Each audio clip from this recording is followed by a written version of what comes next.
जय हिंद साथियों, स्वागत है आपका हमारे इस चैनल पर। साथियों, आज के वीडियो में आप सीखने वाले हो reflection of light and reflection. आपके जो पाठ का नाम है वो है प्रकाश का परावर्तन तथा अपवर्तन। आखिर साथियों ये प्रकाश क्या होता है, मैं आपको बता दूं, ये जो आपका चैप्टर है, जो फिजिक्स का चैप्टर है क्लास 10th के विद्यार्थियों के लिए। तो पहले साथियों हम ये जानेंगे कि आखिर प्रकाश क्या है। पहले दोस्तों आपको ये पढ़ना होगा इस प्रकाश का परावर्तन तथा अपवर्तन वाले टॉपिक में कि आखिर ये प्रकाश क्या होता है। आप सोचिए, आप देखिए और आपको अंदाज लगाना होगा कि साथियों आखिर ये प्रकाश क्या है। मैं अगर आपसे एक क्वेश्चन पूछूं, क्या साथियों आपने कभी प्रकाश को देखा है? क्या आपने कभी दोस्तों प्रकाश को छुआ है? क्या आपने कभी प्रकाश को पीटा है? यानी दोस्तों ये बहुत सारे प्रश्न आपके मन में उठ रहे होंगे और आपको जवाब नहीं मिला होगा। अगर मिला होगा तो भी ठीक है, अगर नहीं मिला है तो और भी ज्यादा ठीक है। तो मैं आपको बताऊं दोस्तों, ना ही प्रकाश आपको दिखता है, ना ही आपने कभी प्रकाश को छुआ है और ना ही पीटा है, ना ही आपने कभी प्रकाश को पार्टी दी है। तो साथियों आखिर ये प्रकाश क्या है? अब मैं आपको बताऊं दोस्तों, प्रकाश एक ऊर्जा है। प्रकाश क्या है? प्रकाश एक ऊर्जा है जो हमें देखने में सहायता प्रदान करता है। अब आप हमें देखने में सहायता प्रदान करता है कौन? प्रकाश। लेकिन साथियों ये हमें कभी नहीं दिखता, यानी जो हमारी सहायता करता है वो हमें कभी दिखता नहीं है। वो प्रकाश पे ये रूल लागू हो गया। क्या समझिए, देखिए दोस्तों ये क्या है? प्रकाश। ये प्रकाश नहीं, ये तो व्हाइट बोर्ड है, नहीं तो आप इसको प्रकाश समझने लगो और कहो नहीं तो मुझे व्हाइट बोर्ड दिख रहा है, अभी ये बताया है कि प्रकाश दिखेगा नहीं। तो आपको समझना चाहिए कि मैं क्या बता रहा हूँ। तो दोस्तों आपको पता है यहाँ पर आपकी हेडिंग पड़ी हुई है प्रकाश। अब हम इसको एक डेफिनेशन के रूप में कह सकते हो आप क्या, कि साथियों प्रकाश एक ऊर्जा है। प्रकाश एक ऊर्जा है, आप कंप्लीट लिखना। प्रकाश एक ऊर्जा है जो हमें देखने में सहायता प्रदान करता है। जो हमें क्या करता है दोस्तों? देखने में, मैं सीन लिख देता हूं यहाँ पे, जो हमें देखने में सहायता प्रदान करता है उसे हम प्रकाश कहते हैं।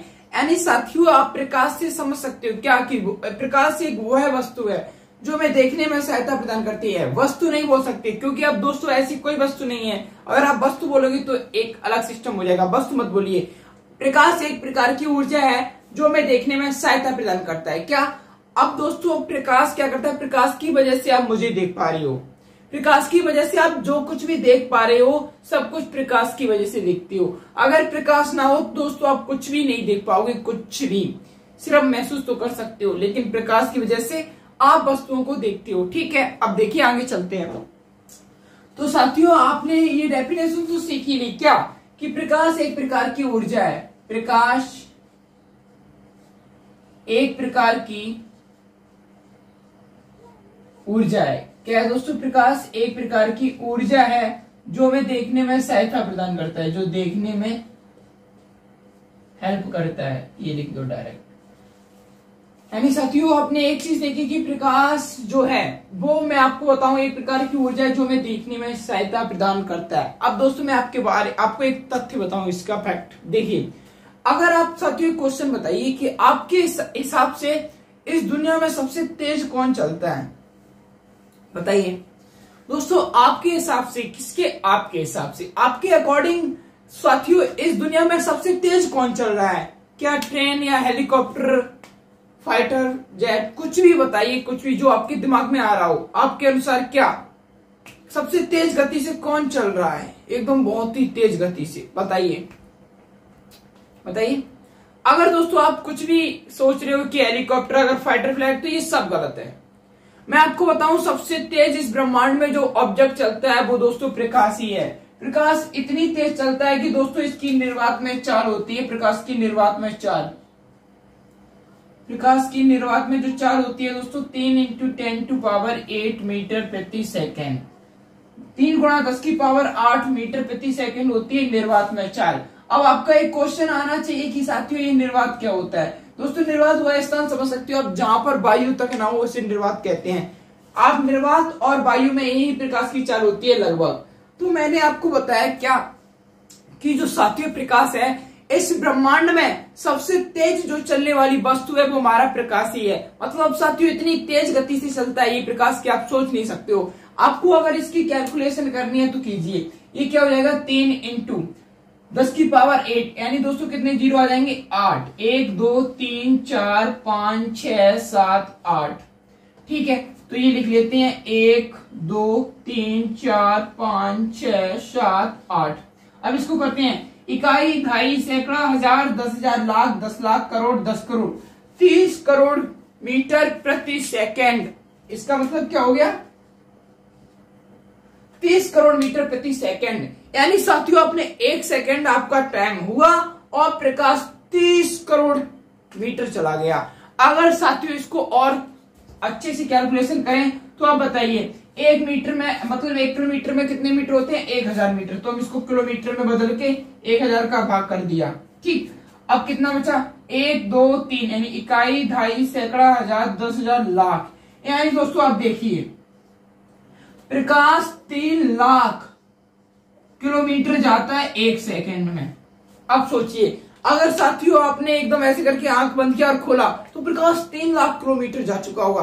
यानी दोस्तों आपको पता नहीं चलेगा कि प्रकाश 1 सेकंड में पृथ्वी के कितने चक्कर कर चुका होगा। आप समझो अगर मैं इसी गति से आपको दौड़ा दूं तो आप क्या ही करोगे? आप तो यूनिवर्स ऐसे घूम लोगे कि बता नहीं सकता। फिर भी दोस्तों आपको अगर आपको प्रकाश की गति से भी चला दिया जाए ना तब भी आपको कई बिलियन ईयर्स लग जाएंगे प्रकाश मतलब यूनिवर्स तय करने में। क्योंकि यूनिवर्स दोस्तों एक यूनिवर्स वो होता है जिसे आप जानते हो, यानी जागृत ब्रह्मांड, एक है अजागृत ब्रह्मांड। तो दोस्तों वो बहुत ही लंबी प्रक्रिया है। आपको ये समझना चाहिए कि दोस्तों प्रकाश है जो अभी तक हमने जितनी भी रिसर्च की है उसमें से अभी तक हमको जो सबसे तेज चलने वाली वस्तु यानी ऑब्जेक्ट प्राप्त है वो हमारा प्रकाश ही है। प्रकाश इतनी तेज चलता है साथियों कि आपने देखा कि ये 1 सेकंड में 3 लाख किलोमीटर जाता है। क्या? 1 सेकंड में 3 लाख किलोमीटर। अगर दोस्तों आपसे पूछा जाए कि प्रकाश की चाल कितनी होती है निर्वात में तो आपको बताना होगा 3 × 10⁸ मीटर प्रति सेकंड। ये मैंने आपको खोल के दिखाया था कि इसका मतलब लगभग इतना है जो आप समझ गए होंगे। उम्मीद है दोस्तों आपको ये बातें बिल्कुल ही ज्यादा समझ में आ गई होंगी। अब हम बात करते हैं आगे इस टॉपिक को लेके। देखिए अब साथियों क्या होता है अगर आप प्रकाश की गुण के बारे में पढ़ो तो दोस्तों एक तो गुण ये हो गया, मैं अब आपको प्रकाश के गुण बता रहा हूँ, स्वयं लिखने होंगे आपको। ठीक है, पहला गुण क्या हो गया दोस्तों? पहला गुण कि इस ब्रह्मांड में सबसे तेज प्रकाश की चाल है। यानी दोस्तों प्रकाश की जो चाल होती है वो निर्वात में कितनी होती है बताइए? प्रकाश की चाल निर्वात में कितनी होती है? 3 × 10⁸ मीटर प्रति सेकंड, जो भी बताया था। अब दोस्तों क्या होता है देखिए प्रकाश जब जैसे मान लीजिए दोस्तों ये कोई दूसरा माध्यम है, ये कोई दूसरा माध्यम है। यानी दोस्तों प्रकाश जब वायु से पानी में जाएगा तो उसकी गति बदल जाती है। यानी दोस्तों प्रकाश विभिन्न माध्यम से होकर अगर गुजरेगा तो प्रकाश की गति बदल जाती है। गति समझ रहे हो? गति बदल जाएगी। कैसे बदल जाएगी समझिए। अगर दोस्तों मान लीजिए आप एक रोड पर जा रहे हो, जब तक रोड प्लेन है तब तक आपकी गाड़ी जो है वो एक अच्छी तरीके से भागेगी, दौड़ेगी। ठीक उसी प्रकार ब्रेकर आ जाए यानी रोड में थोड़ा बदलाव हुआ तो आपकी स्पीड में बदलाव हो जाएगा। ठीक इसी प्रकार प्रकाश जब तक निर्वात या वायु में सबसे तेज चलेगा, ठीक उसी प्रकार अगर वो दूसरे माध्यम में पहुंच जाता है तो प्रकाश की गति डाउन हो जाती है यानी कम हो जाती है। अब आप समझ पा रहे होगे दोस्तों दूसरा रूल क्या है यहाँ से निकल के आया प्रकाश का कि अगर प्रकाश विभिन्न माध्यम में जा रहा है, ये दूसरा गुण है किसका? प्रकाश का। क्या वो ये है साथियों, अगर प्रकाश है वो अगर विभिन्न माध्यम में जा रहा है, विभिन्न माध्यम मतलब कोई जैसे पानी समझ सकते हो, वायु समझ सकते हो, हीरा समझ सकते हो, कुछ भी समझ लो, माध्यम मतलब माध्यम। अब प्रकाश किसी दूसरे माध्यम में जा रहा है तो उसकी गति में परिवर्तन आ जाएगा। ये बात आपको ध्यान रखनी होगी। दूसरा 2 गुण हो गए दोस्तों। तीसरा गुण क्या है ये देख लीजिए। तीसरा गुण ऐसे समझ सकते हो, क्या सकते हो, वो ये है कि प्रकाश हमें कभी नहीं दिखता। अभी मैंने आपको बताया था प्रकाश हमें नहीं दिखता बल्कि प्रकाश की वजह से हमें वस्तुएं दिखती हैं। ओके, क्या साथियों कि प्रकाश तो हमें कभी नहीं दिखता पर उसकी वजह से हमें वस्तुएं दिखती हैं। ये भी बात आपने सीखी होगी कि जो प्रकाश है वो तो हमें नहीं दिख रहा है पर प्रकाश की वजह से हमें वस्तुओं को देखना पड़ रहा है। ये समझ गए तीसरा रूल। चौथा रूल भी इसी प्रकार दोस्तों आपको प्रकाश के गुण लिखने होंगे। बहुत सारे गुण होती हैं, 4-5 गुण मैंने आपको बता दिए और मैंने आपको ये बता दिया कि प्रकाश क्या होता है। अब आप इतना तो समझ चुके हो कि प्रकाश क्या है। अब हम दोस्तों इस टॉपिक का जो मेन टॉपिक है वो चलते हैं कि अब हम पढ़ेंगे रिफ्लेक्शन ऑफ लाइट। रिफ्लेक्शन पढ़ेंगे। रिफ्लेक्शन देखिए अगर एफ वाला बोलूं यानी रिफ्लेक्शन तो ये दोस्तों परावर्तन होता है। अगर मैं रिफ्रैक्शन बोलूं तो ये अपवर्तन होता है। तो मैं आपको रिफ्लेक्शन यानी परावर्तन पढ़ाऊंगा कि प्रकाश का परावर्तन क्या होता है। दोस्तों बहुत सारे बच्चे इस बात पे क्यों कंफ्यूज रहते हैं, मुझे कुछ समझ में नहीं आया है कि आखिर प्रकाश के परावर्तन में क्या डाउट रहता है। देखना दोस्तों बहुत ही ज्यादा आसान है प्रकाश का परावर्तन। देखिए अब आप समझोगे कि आखिर प्रकाश का परावर्तन क्या है। क्या दोस्तों, परावर्तन, मैं इसको भी साफ किए दे रहा हूं। परावर्तन, प्रकाश का परावर्तन।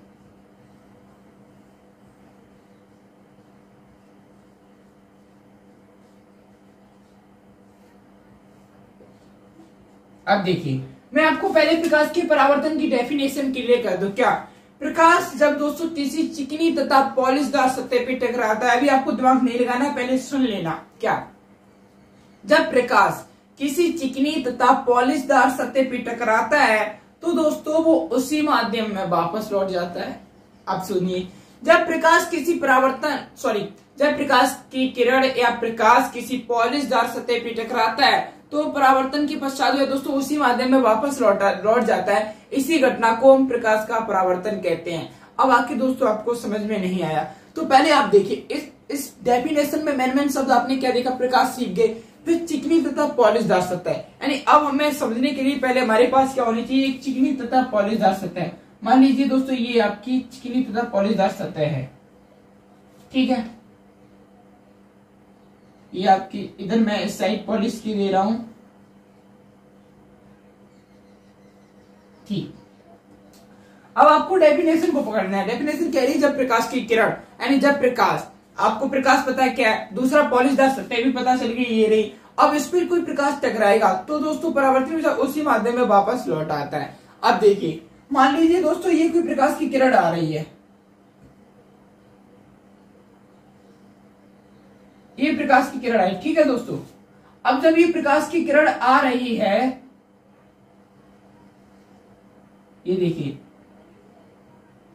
ये प्रकाश की किरण आ रही है, तो आपने देखा जब कोई प्रकाश की किरण एक चिकनी तथा पॉलिशदार सतह पे टकराती है, अब आप बताइए ये क्या चिकनी तथा पॉलिशदार सतह है, हाँ इस पे टकरा रही, हाँ, तो ये उसी माध्यम में वापस लौट जाती है। किसके पश्चात, परावर्तनी के पश्चात। तो ये देखो उसी माध्यम में वापस लौट गई और इसी घटना को हम रिफ्लेक्शन ऑफ लाइट कहते हैं। इसी घटना को हम रिफ्लेक्शन ऑफ लाइट कहते हैं। इसी घटना को रिफ्लेक्शन ऑफ लाइट कहते हैं।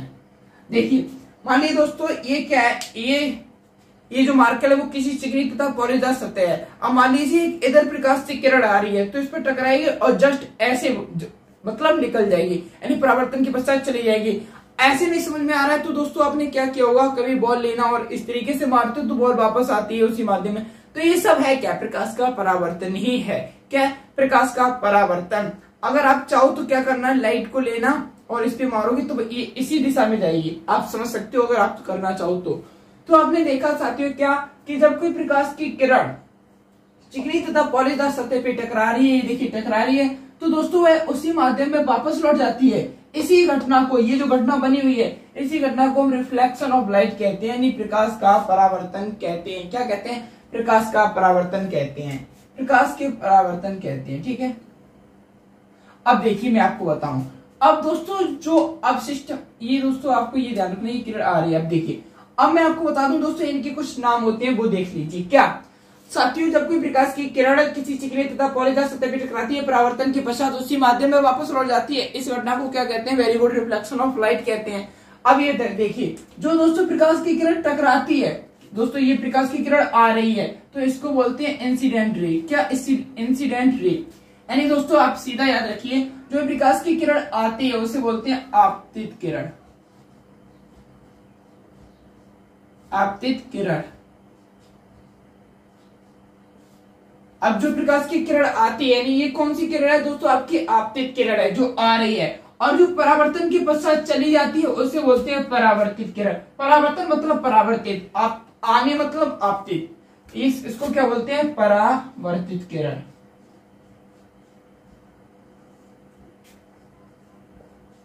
परावर्तित किरण, ठीक है। यानी दोस्तों आपने देखा जब कोई प्रकाश की किरण जो आ रही है उसे आपतित किरण कह रहे हैं और जो जा रही है उसे परावर्तित किरण। इनके बीच में दोस्तों एक अभिलंब होता है। क्या, अभिलंब।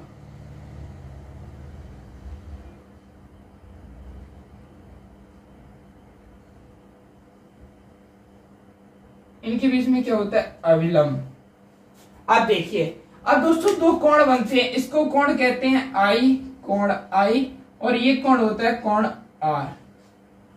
अब आप कह रहे हो आखिर ये कोण आई क्या है, कोण आर क्या है, ये आपके मन में विचार चल रहा होगा। अब वैसे भी चलना भी चाहिए, तो मैं आपको समझाऊं। देखिए, आपतन कोण क्या होता है दोस्तों, अब इसको क्या बोलते हैं, अभिलंब। मैंने आपको बता दिया इसको क्या बोलते हैं, अभिलंब।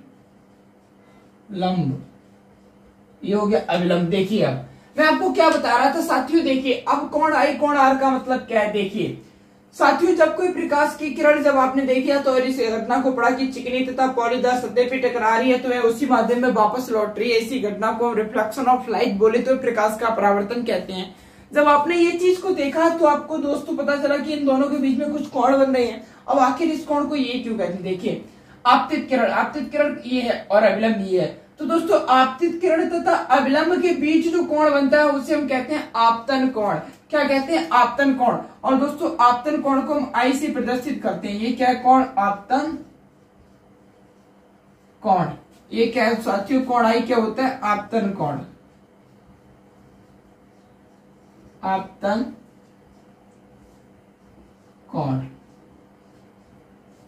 समझ पा रहे हो दोस्तों, मैंने आपको क्या कहा कि आपतन कोण की जो बात है वो ऐसी है कि आपतित किरण ये रही आपकी आपतित किरण और अभिलंब ये रहा। आपतित किरण तथा अभिलंब के जो बीच जो कोण बनता है उसको हम आपतन कोण कहते हैं। क्या कहते हैं, आपतन कोण, जिसे हम आई से प्रदर्शित करते हैं। समझ गए।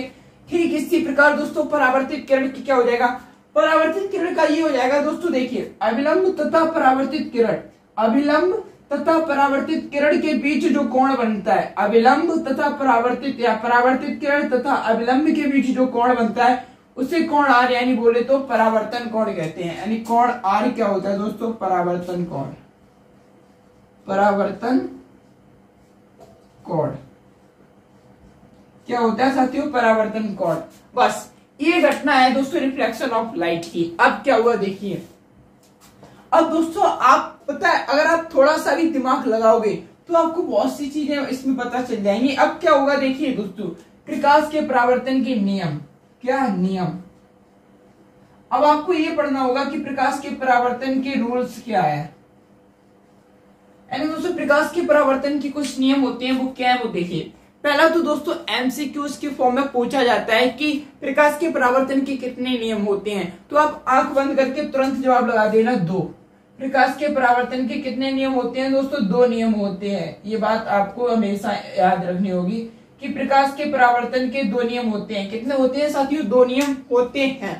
अब वो 2 नियम क्या है देखिए, आप इस चित्र से समझ सकते हो। क्या दोस्तों, कुछ हद तक आपको लग रहा होगा कि साथियों ये जो कोण आई है वो कोण आर की मुझे तुल्य लग रहा है। क्योंकि दोस्तों यहाँ पे परफेक्ट तुल्य इसलिए नहीं क्योंकि मैं पटरी प्रकार का तो यूज करता नहीं हूँ जिससे सही बनेगा एग्जैक्ट। तो मैं आपको बताऊं, पहला रूल क्या होता है दोस्तों, आपतन कोण यानी कोण आई तथा परावर्तन कोण यानी कोण आर हमेशा बराबर होते हैं। कैसे होते हैं, बराबर। कैसे होते हैं, बराबर। कैसे होते हैं, बराबर। यानी दोस्तों कोण आई सदैव बराबर होगा कोण आर के। क्या, कोण आई सदैव बराबर होगा कोण आर के। ये आपका पहला रूल है, ये नोट कर लीजिए, अपने दिमाग में घुसा लीजिए। क्या कि जो आपतन कोण है वो हमेशा परावर्तन कोण के बराबर रहेगा यानी तुल्य रहेगा। अगर ये आप बात बोलते हो तो बहुत ही ज्यादा गलत बात है, क्योंकि बहुत ही सिंपल सा रूल है। क्या कि जो आपतन कोण और परावर्तन कोण हमेशा बराबर होते हैं। आपतन कोण यानी आई, परावर्तन कोण यानी आर, ये दोनों हमेशा कैसे होंगे, तुल्य बराबर होंगे। ठीक। अब आप दूसरी चीज क्या नोटिस कर सकते हो, ये दोस्तों तीनों किरण है वो एक ही तल पर है, तो ये दूसरा रूल हो गया। जब आप देखोगे दोस्तों आपतित किरण भी एक ही बिंदु पर आ रही है, अभिलंब भी एक बिंदु पर है तथा परावर्तित किरण भी एक बिंदु पर है। यानी दूसरा रूल क्या हो गया दोस्तों, आपका दूसरा रूल कि आपतित किरण, परावर्तित किरण तथा अभिलंब तीनों एक ही तल पर होती हैं। क्या दोस्तों, ये तीनों एक ही तल पर होते हैं, एक ही तल पर होते हैं। यानी दोस्तों आपतित किरण, परावर्तित किरण और अभिलंब ये तीनों एक ही तल पर होते हैं। क्या होते हैं, तीनों एक ही तल पर होते हैं। इसी को हम क्या कहते हैं, प्रकाश के परावर्तन का सेकंड नियम, जो आपने अच्छे से समझ लिया। तो दोस्तों अभी तक आपने क्या सीखा कि आखिर ये प्रकाश क्या है, आपने देखा कि आखिर ये प्रकाश क्या है। फिर उसके बाद आपने ये समझा साथियों कि आखिर प्रकाश को समझने के बाद कि प्रकाश का परावर्तन क्या होता है, तब आपने देखा कि परावर्तन के कितने नियम है, उसके बाद आपने देखा कि आखिर हमने दो चीजें कवर करनी। अब हम बात करेंगे दोस्तों इस टॉपिक का जो और ज्यादा इंपॉर्टेंट चैप्टर है, इंपॉर्टेंट टॉपिक है, वो क्या है? इमेज, प्रतिबिंब। जब आप सुबह सुबह उठते हो और देखते हो कि आखिर ये सेम दूसरा व्यक्ति हमारे जैसा कौन आ गया, वही तो इमेज है साथियों। अब देखिए, तो पहले मैं आपको दोस्तों इमेज पढ़ाता हूं, दर्पण बाद में बताऊंगा, क्योंकि दर्पण पर इमेज बनेगी फिर आपको समझ में नहीं आएगा। अब इस तरह दोस्तों आपको यह समझना है कि इमेज क्या होता है, यानी प्रतिबिंब क्या होता है। क्या? प्रतिबिंब। अब आप देखने जा रहे हो दोस्तों इमेज, प्रतिबिंब।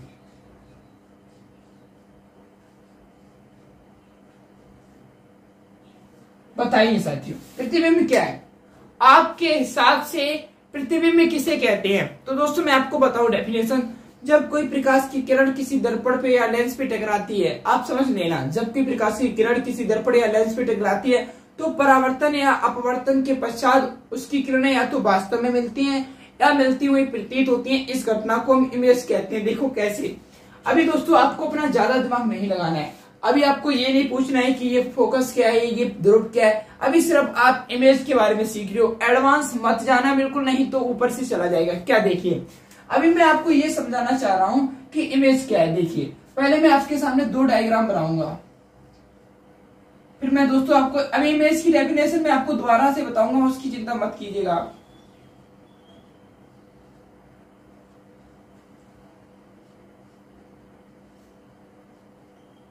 ये दोस्तों कोई प्रकाश की किरण है जो कि परावर्तन हो रही है, मान लो दोस्तों, रुक जाएगी।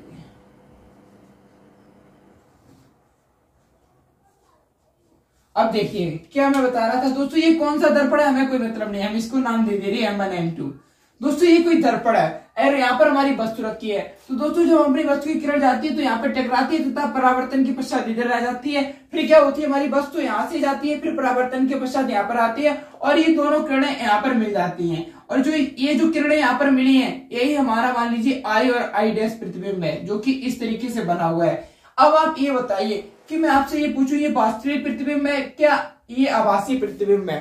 तो दोस्तों आपको बस वो सीखना है। तो देखिए, अब आपके प्रतिबिंब के दो प्रकार होते हैं। प्रतिबिंब में कितने प्रकार होते हैं? दो प्रकार होते हैं। प्रतिबिंब के कितने प्रकार होते हैं? दो। एक होता है वास्तविक, एक क्या दोस्तों? वास्तविक, एक है आभासी। एक प्रतिबिंब होता है वास्तविक और दूसरा होता है आभासी। अब दोस्तों मैं आपको बताऊं, वास्तविक प्रतिबिंब क्या होता है? जहां पर प्रकाश की किरण वास्तव में मिलती हैं, प्रतीत नहीं होती हैं। वास्तविक प्रतिबिंब क्या होता है साथियों? जहां पर आपकी प्रकाश की किरणें वास्तव में मिलेंगी, उसे हम वास्तविक प्रतिबिंब कहेंगे। अगर आपकी किरणें वास्तव में मिल रही हैं तो वो जो प्रतिबिंब बनेगा वो वास्तविक होगा। कैसा होगा? वास्तविक होगा। और साथियों अगर आपकी प्रकाश की किरणें नहीं मिल रही हैं, यानी मिलती हुई प्रतीत हो रही हैं, तो वह आभासी होगा। देखिए कैसे। अब दोस्तों अभी मैं आपको बताऊंगा कैसी वास्तविक मिलती है, कैसे आभासी मिलती है। पहले दोनों चित्र को कंप्लीट होने दीजिए।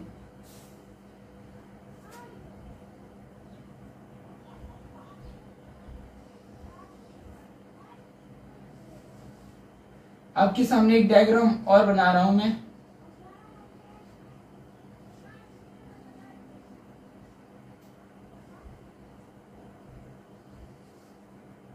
अब दोस्तों ये क्या हो रहा है? Dot dot dot dot dot dot dot dot dot dot dot dot dot dot इधर जा रहा है।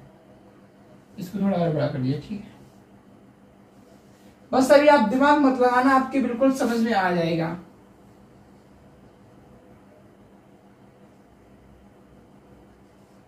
यहाँ पर मान लीजिए प्रतिबिंब बन गया। अब देखिए दोस्तों, आप एक चीज को समझ पा रहे हो? एक बार मैंने क्या किया, डॉट डॉट डॉट डॉट करके लगाया, और एक बार जो मिल रही है वो बिल्कुल मैंने सीधी रेखा की। यानी दोस्तों जब आपका डॉट डॉट हो जाए, यानी डॉट डॉट का मतलब होता है ये दोस्तों मिल रही है, मिलती हुई प्रतीत हो रही हैं।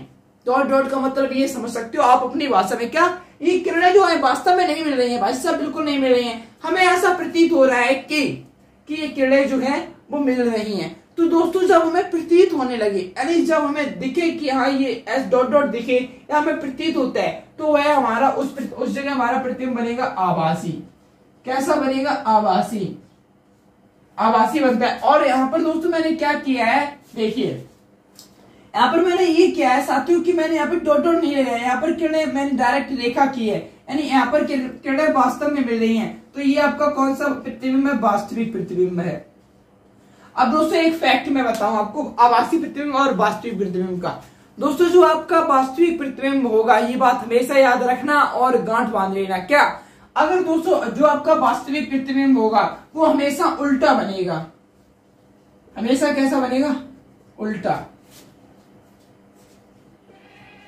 जो आपका वास्तविक प्रतिबिंब होता है दोस्तों हमेशा उल्टा होगा। देखिए कैसे, यहाँ पर वस्तु देखो दोस्तों इस प्रकार खड़ी थी, अब वस्तु का मुख हो गया वो नीचे की तरफ हो गया, यानी जो वस्तु होगी वो उल्टी होगी। लेकिन प्रतिबिंब कौन सा है, वास्तविक। तो मैंने आपको वास्तविक प्रतिबिंब का जो फैक्ट बताया वो यही तो बताया क्या, कि जो वास्तविक प्रतिबिंब होगा वो सदैव उल्टा होगा। क्या, वास्तविक प्रतिबिंब सदैव उल्टा होता है, वास्तविक प्रतिबिंब सदैव उल्टा होता है, ये बात ध्यान रखना। और दोस्तों इसका फैक्ट क्या हो जाएगा आभासी का, कि जो आभासी प्रतिबिंब होगा, क्या आभासी, जो आपका आभासी प्रतिबिंब होगा वो सदैव कैसा होगा, सीधा होगा। जो आपका आभासी प्रतिबिंब होगा वो सदैव सीधा होगा, और जो आपका आभासी मतलब बोले तो आभासी सीधा होगा, और जो वास्तविक होगा वो हमेशा उल्टा होगा। कैसा होगा, उल्टा होगा।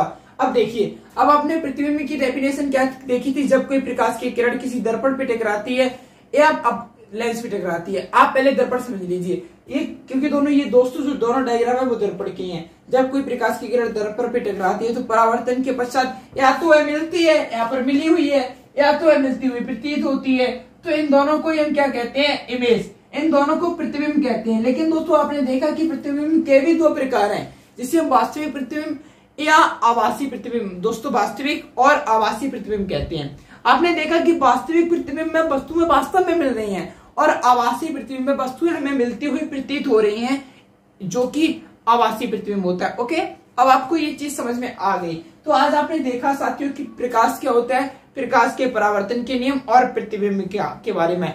अब जो नेक्स्ट वीडियो में आप जानोगे, तो अब दोस्तों मैंने आपको प्रतिबिंब के बारे में इसलिए बता दिया क्योंकि कल आप देखोगे प्रतिबिंब का बनना दर्पण द्वारा। कल आप उत्तल दर्पण और अवतल दर्पण द्वारा प्रतिबिंब का बनना खत्म कर चुके होगे। इसीलिए साथियों अब आपको इतना तो आना चाहिए। और दोस्तों अक्टूबर आ चुका है, पढ़ना स्टार्ट कर दीजिए, क्योंकि आज जो डेट है वो 16 अक्टूबर है, अब कम समय बचा हुआ है। तो दोस्तों आप वन शॉट देखने का प्रयास कीजिए, जिसमें आपके सिलेबस बहुत कम हो, उस सब्जेक्ट का वन शॉट देखिए यूट्यूब पर। ठीक है दोस्तों, अब हम मिलेंगे आपको नेक्स्ट वीडियो में। तब तक के लिए आप हमारे चैनल को सब्सक्राइब करना मत भूलिएगा।